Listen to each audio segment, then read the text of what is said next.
Hey guys, this is Miss Lindo. This is Module 4, Lesson 3, Homework Help.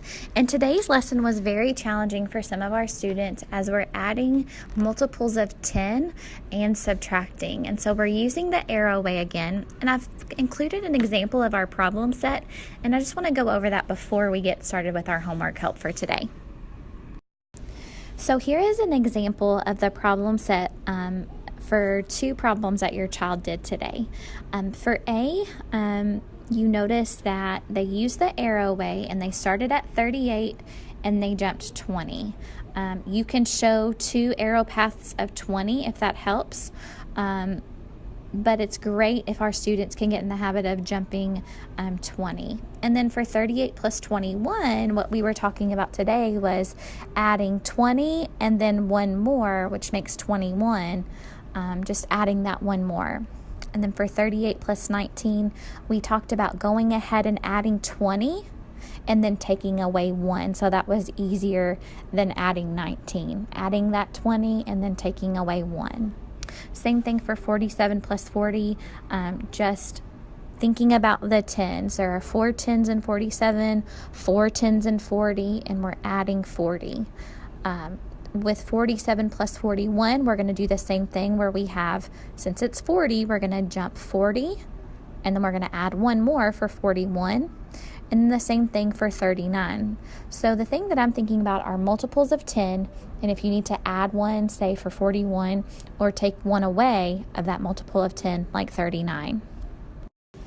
So tonight for homework, the must-do problems are B and D, and I'm not going to work out a problem for you today since letter A already has that for you, but I am going to just kind of walk you through it.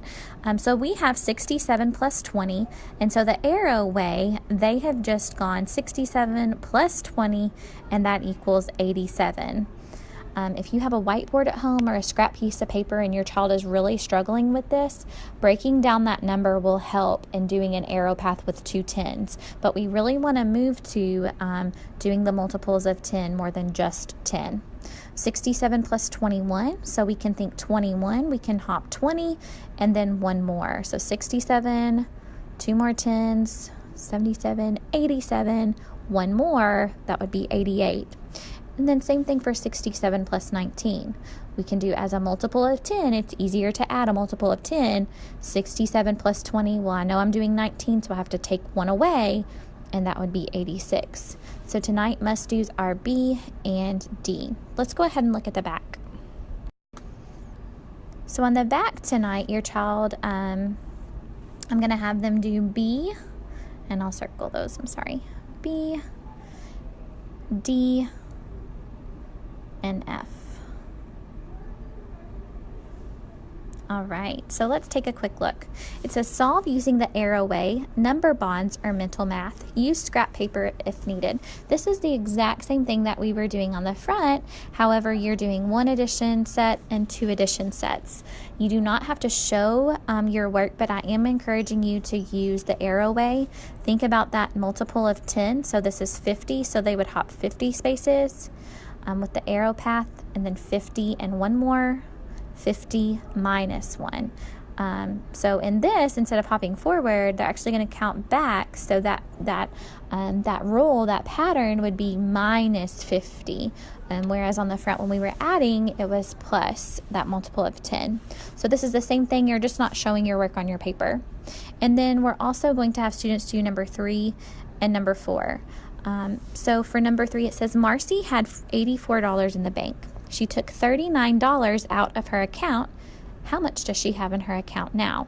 So the first step we need to think about, are we adding two numbers together, or are we taking away some?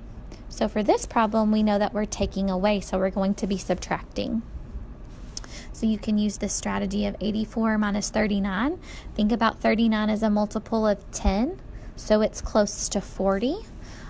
So it could be 84 minus 40, and then we're going to subtract one more as well. And then for number 4, it says Brian has 92 centimeters of rope. He cuts off a piece 49 centimeters long to tie a package. How much does he have left? And to tie a different package, Brian needs to cut another piece of rope that is 8 centimeters shorter than the piece he just cut. Does he have enough rope left? Solve step A first. Think about if you're adding or subtracting.